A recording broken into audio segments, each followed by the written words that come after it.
조갑제TV 시청자 여러분 안녕하십니까. 2022년 1월 20일 오후 3시 30분입니다. 어젯밤에 윤석열, 홍준표 두 사람이 만나서 원팀을 구성하기로 합의가 된 것처럼 보도가 되었는데 상황이 좀 바뀌고 있습니다.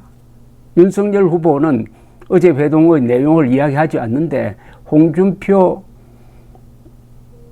의원은 자신이 두 가지를 요구했다고 했습니다. 처가 비리 음단 선언을 해달라. 그리고 국정 비전을 제시해달라. 그러면 합류하겠다.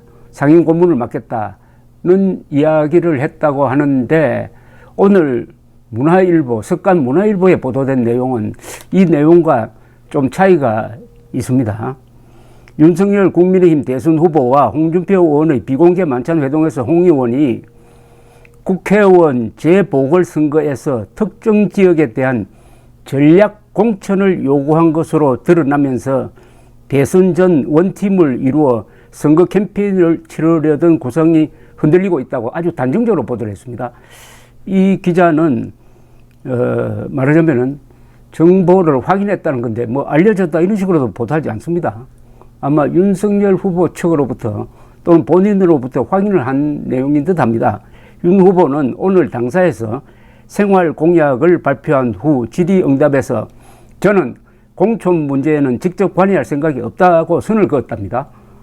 윤석열 후보는 공천관리위원회가 공정하게 정한 기준과 방식에 따라 공천하는 것을 원칙으로 세워놓았다. 공정한 위원회를 구성하여 위원회에 맡길 것이다.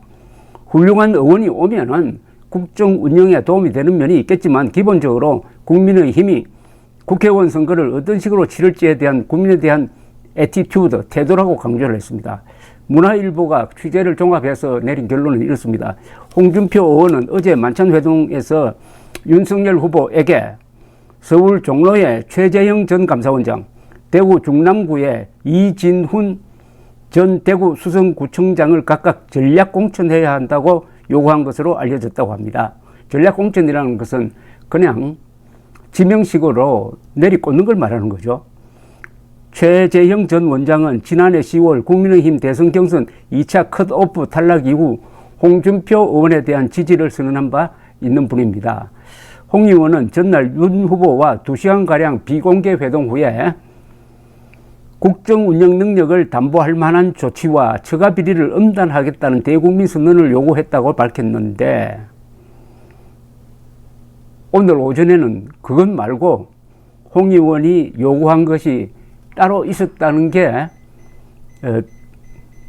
정가에 바다하게 전해졌다는 이야기죠.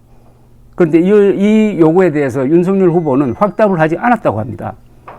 윤석열 후보가 당황한 기색이 역력했다고 전했습니다. 그런데 홍 의원의 요구가 뒤늦게 알려지면서 당 지도부에서는 격앙된 반응이 나왔다고 합니다. 국민의힘 관계자는 밀실 공천 요구야말로 구태 중의 구태다. 권영세 선거대책본부장은 오늘 국회에서 열린 선거대책본부 원내지도부 연석회의에서 당의 지도자급 인사라면 대선 국면이라는 절체절명의 시기에 마땅히 지도자로서 걸맞은 행동을 해야 한다.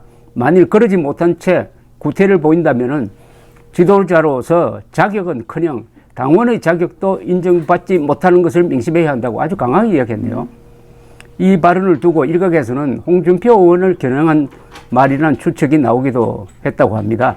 이양수 선대본부 수석대변인은 오늘 당사에서 홍 의원이 추천한다고 해서 무조건 공천된다는 것은 아니고 합리적인 의견 수렴과 정당한 절차를 통해 의사결정이 이루어질 것이다 라고 했습니다.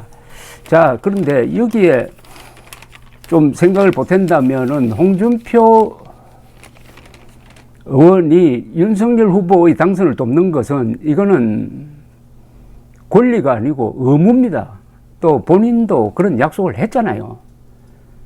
당원으로서의 의무고 국회의원으로서의 의무고 같이 싸웠던 라이벌, 선의의 라이벌로서의 의무이고 무엇보다도 정권 교체라는 대명제가 있지 않습니까? 이번 정권 교체는 대한민국의 자유 그리고 민주주의를 지킬 것이냐 아니면 잃어버릴 것이냐의 이런 중차대한 사안에서 만약 이번 보도대로 도와주는 대신에 어떤 전략 공천을 요구를 했다고 하면은 이것은 상당히 비판받을 소지가 크다고 생각합니다. 홍준표 의원은 지난해 11월 5일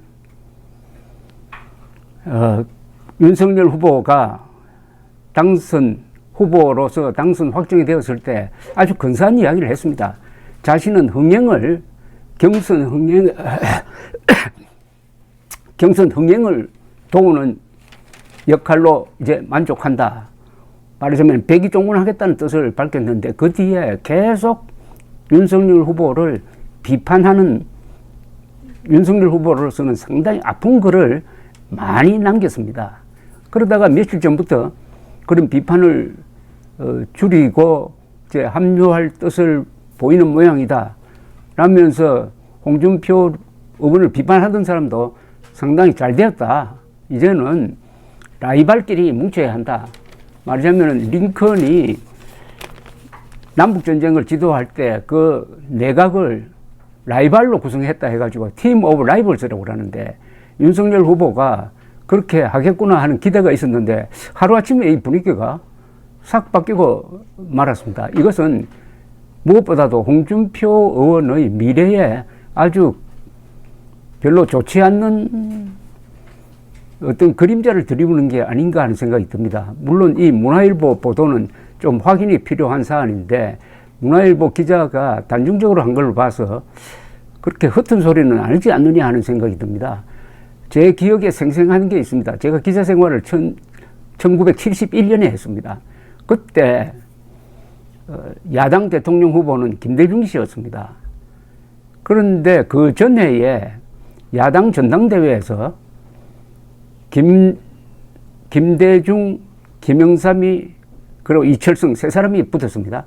누가 봐도 김영삼이 당내 지지 기반이 강한 김영삼 후보가 당선될 것으로 후보로 확정될 것으로 봤는데 결선 투표에서 김대중 의원이 이철성 씨의 도움을 받아서 역전승을 했습니다. 그래서 혜성같이 등장한 겁니다.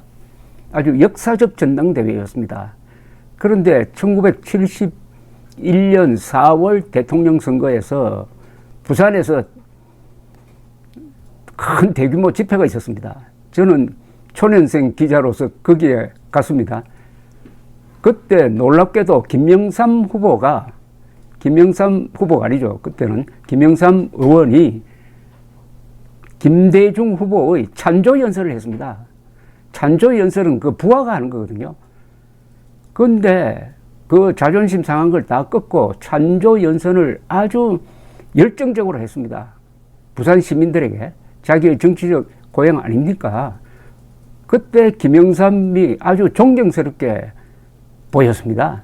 김영삼, 김대중 두 사람이 그렇게 싸웠지만은 도울 때는 도우고 싸울 때는 싸웠던 사람입니다. 그러니까 두 사람이 다 대통령이 되었는데 홍준표 의원은 윤석열 후보를 돕는 게 그게 자신의 권리가 아니고 의무라는 점을 잊지 않아야 앞으로 그분의 미래가 트일 것이라는 생각을 합니다. 감사합니다.